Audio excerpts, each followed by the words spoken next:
Tyre জ্বালিয়ে বিক্ষোভ হচ্ছিল, সেই ঘটনাস্থলে যখন আমি গিয়ে পৌঁছই তখন দেখি জেলা পুলিশ সুপারের সঙ্গে আন্দোলনকারীদের কথা চলছে। 50, 60 বা 100 এই রকম রেঞ্জের কিছু মানুষজন আমার দিকে আসে যে ছবি তোলা যাবে না, ছবি তোলা যাবে না।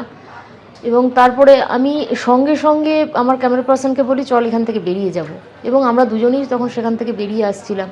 আমি দ্রুত গতিতে আসার চেষ্টা করছি, তখন ওরা তখন আমার পেছনে ছুটছে, এবং যখন আমি ছুটতে শুরু করি তখন প্রায় 700, 800, 1000 খানেক মব আমার পেছনে ছুটছে।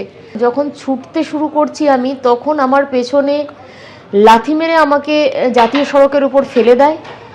আমি কোনোভাবে সেখান থেকে উঠি। আমার ফোন, আমার হাতে 24 ঘন্টার বুম রয়েছে, এক হাতে ফোন রয়েছে, সব ছড়িয়ে ছিটিয়ে পড়ে, মোবাইলও চলে যায়, বুম চলে যায় একদিকে। আমি কোনোভাবে প্রাণটাকে বাঁচানোর চেষ্টা করি। আমার ক্যামেরা পার্সন রঞ্জিত ছিল, সেও কোনোভাবে তার নিজের প্রাণ বাঁচানো এবং আমি যেন বাঁচি। মাথায় প্রচণ্ড মারধর করে, এগুলোতে সমস্ত ঘুষি মারে, চুল টেনে ধরে, চুলকে পেঁচিয়ে দেয় একদম, এবং আমি যেন কোনোভাবে যেতে না পারি। চুল ধরে টানছে, জামা ধরে টানছে, এবং শারীরিকভাবে নিগ্রহ করার চেষ্টা করে। একাধিক জায়গায় পুলিশকে বলি যে কোনোভাবে আপনাদের গাড়িতে একটু রেস্কিউ করুন, এই মব থেকে না হলে আমরা কোনোভাবে বাঁচতে পারবো না। এবং পুলিশ কিন্তু কোনোভাবেই এগিয়ে আসেনি। এবং যখন পুলিশকে আমি বলছি তখন বলছে না, এই স্পট থেকে আমরা কোনোভাবেই বেরিয়ে যেতে পারবো না, আপনারা নিজেদের কিভাবে যাবেন টোটো করে দেখুন।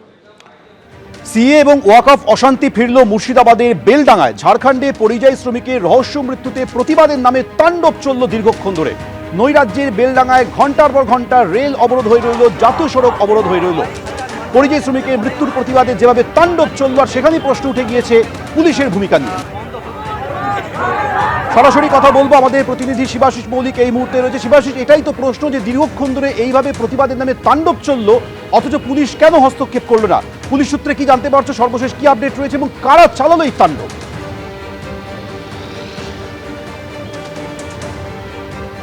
একদমই তাই ঝোমেন, এই প্রশ্নটাই সকলের সামনে উঠে আসছে যে কারা চালালো এই তাণ্ডব। শুধুই কি স্থানীয় মানুষ, নাকি পিছনে ছিল কোনো রাজনৈতিক ইন্ধন? সেই প্রশ্ন কিন্তু বেলডাঙ্গার আনাচে কানাচে ইতিমধ্যেই উঠতে শুরু করেছে।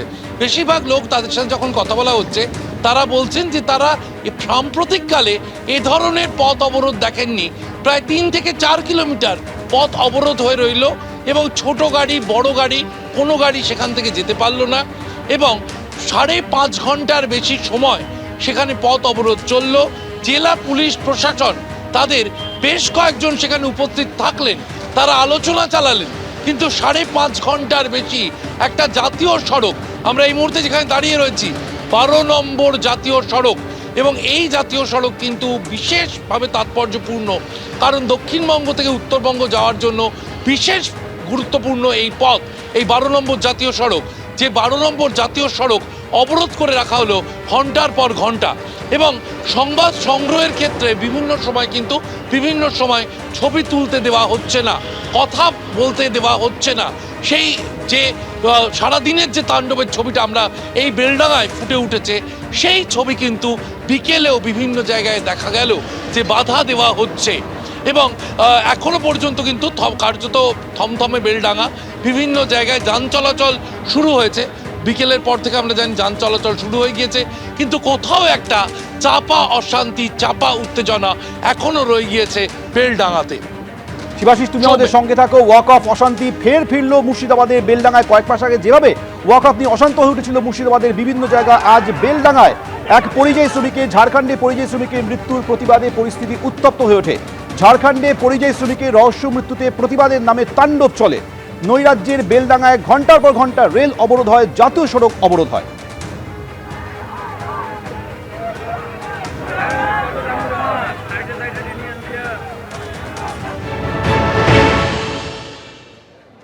মহেশপুরের সেই জাতীয় সড়কে দাঁড়িয়ে রয়েছি। দুই দিকের লেন কিন্তু বন্ধ, এবং তোমাকে দেখানোর চেষ্টা করব যে দুই দিকের লেনে প্রচুর মানুষজন তারা অবরোধ করে আছেন, এবং দীর্ঘ যানজট রয়েছে দুদিকেই। একেবারে কলকাতাগামী এবং বহরমপুরগামী দুদিকের রাস্তা কিন্তু অবরোধ হয়ে রয়েছে এবং যানজট রয়েছে এই জায়গাটায়। এবং স্থানীয় মানুষজন যারা অবরোধ করেছেন তারা একটাই দাবি করছেন যে এই যে ঘটনা ঘটেছে সেই ঘটনার উপযুক্ত শাস্তি, যারা এই ঘটনা ঘটিয়েছেন তাদের দৃষ্টান্তমূলক শাস্তি এবং যে ক্ষতিগ্রস্ত পরিবারের যে ক্ষতিপূরণের ব্যবস্থা এইটা নিশ্চিত করতে হবে। একের পর এক মুর্শিদাবাদ জেলার পরিযায়ী শ্রমিক বিভিন্ন রাজ্যে গিয়ে ভিন রাজ্যে গিয়ে আক্রান্ত হচ্ছেন, এর একটা হ্যস্ত করতে হবে। এবং অবরোধকারীদের একটাই বক্তব্য যে যেভাবে পরিযায়ী শ্রমিকদের মুর্শিদাবাদ থেকে বাইরে যাওয়া যে পরিযায়ী শ্রমিকদের উপর আক্রমণ করা হচ্ছে তার একবারে সুনির্দিষ্ট কোনো একটা ব্যবস্থা করতে হবে। এইভাবে একের পর এক পরিযায়ী শ্রমিক এবং তার পরিবারের ওপর আক্রান্ত হওয়ার ঘটনা আর মেনে নেওয়া যায় না বলে তাদের এই দাবি। এবং তারা চাইছেন যে একেবারে এই যে ঘটনাটা ঘটেছে ঝাড়খণ্ডে তার দৃষ্টান্তমূলক শাস্তির তারা দাবি করেছেন।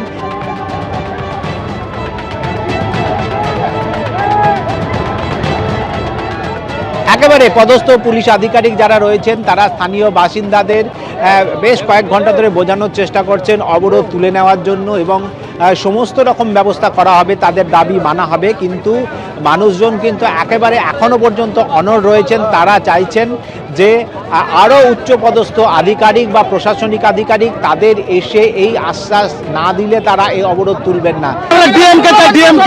ডিএম ছাড়া আমরা অবরোধ দিব না, এখানে বললে মারছে। আমরা কি দেশের নাগরিক না? আমাদের রক্ত মাংস নাই, আমাদের স্বাধীনতা নাই। স্বাধীন দেশে আমরা এখানে ডিএম কে চাই, মুখ্যমন্ত্রীকে চাই। শুরু হয়েছে, এখনো ডিএমসি আসেনি, এসপি কুমার শানিরাজ আসেনি, ওসি কেউ আসেনি, কোন মন্ত্রী আসেনি, কোন নেতা আসেনি। এইরকম দীর্ঘ ঘটনা আগামী উড়িষ্যায় হলো। আমাদের জুয়েল রানা ও মারা গেল, কিছুদিন আগে ঝাড়খণ্ডে মারা গেল, আজ সেই সেম ঘটনা মারা গেল। এখনো কোনো পছন্দ নাই। মুখ্যমন্ত্রী এসে আমাদেরকে এখানটা আমাদের সিদ্ধান্ত লেখ, যারা যাদের বাড়ি লাশ মরে গেছে তাদের বাড়ি যাক, তাদের বাড়ি যেয়ে তাদের সহযোগিতা করুন। আন্দোলনকারীরা অনড় রয়েছেন যে সর্বোচ্চ যে আধিকারিক রয়েছেন, প্রশাসনিক আধিকারিক এবং সর্বোচ্চ জনপ্রতিনিধি যারা রয়েছেন তাদের যতক্ষণ না আসবেন ততক্ষণ এই তাদের আন্দোলন কিন্তু চলবে। বেলডাঙ্গায় এই তাণ্ডব বিজেপিকে নিশানা করেছেন মুখ্যমন্ত্রী মমতা বন্দ্যোপাধ্যায়। তিনি বলছেন রাজনৈতিক স্বার্থ চরিতার্থ করার জন্য উস্কানি দেওয়া হচ্ছে, বিজেপি দাঙ্গা লাগানোর চেষ্টা করছে। বেলডাঙ্গায় কাদের প্ররোচনায় এই ঘটনা ঘটেছে সবাই জানে। কি বললেন মুখ্যমন্ত্রী শোনাবো।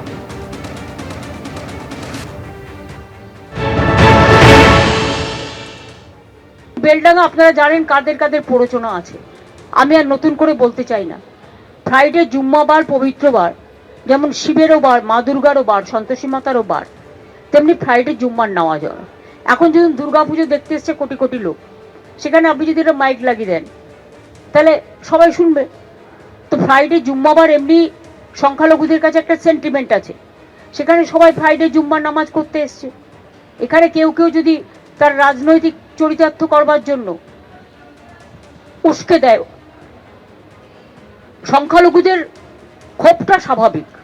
মাইগ্রেন্ট লেবারদের উপর যে অত্যাচার হচ্ছে প্রত্যেকটা কেস আমরা টেক আপ করছি, এফআইআরও হয়েছে প্রত্যেকটা, আমরা অ্যারেস্টও করব, অ্যারেস্ট আমরা করছি এবং করব। মাইগ্রেন্ট ওয়ার্কার যাদের উপরে অত্যাচারিত হচ্ছে সব পরিবারকে আমরা সাহায্য করছি, করব। কিন্তু যা করছে সেটা অন্যায় এবং এটা বিজেপি রাজ্যগুলোতে হচ্ছে। তাহলে বিজেপি বাংলায় কি করে বলে যে আমাদের ভোট দিন, যেখানে অন্য রাজ্যে বিজেপি আছে, বাংলা বললেই তার উপর অত্যাচার করা হচ্ছে, সেখানে তারা কি করে আশা করে যে বাংলার মানুষ ওদের পাশে থাকবে?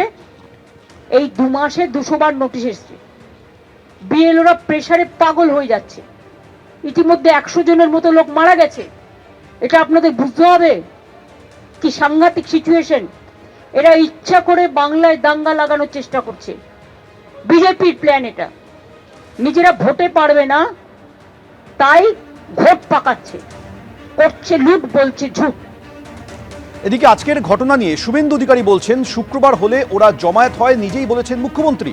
এটাই হচ্ছে রাজ্যের হাল, বললেন বিরোধী দলনেতা। পুলিশ মন্ত্রী নিজে বলে গেছেন শুক্রবার সব ছাড় আছে।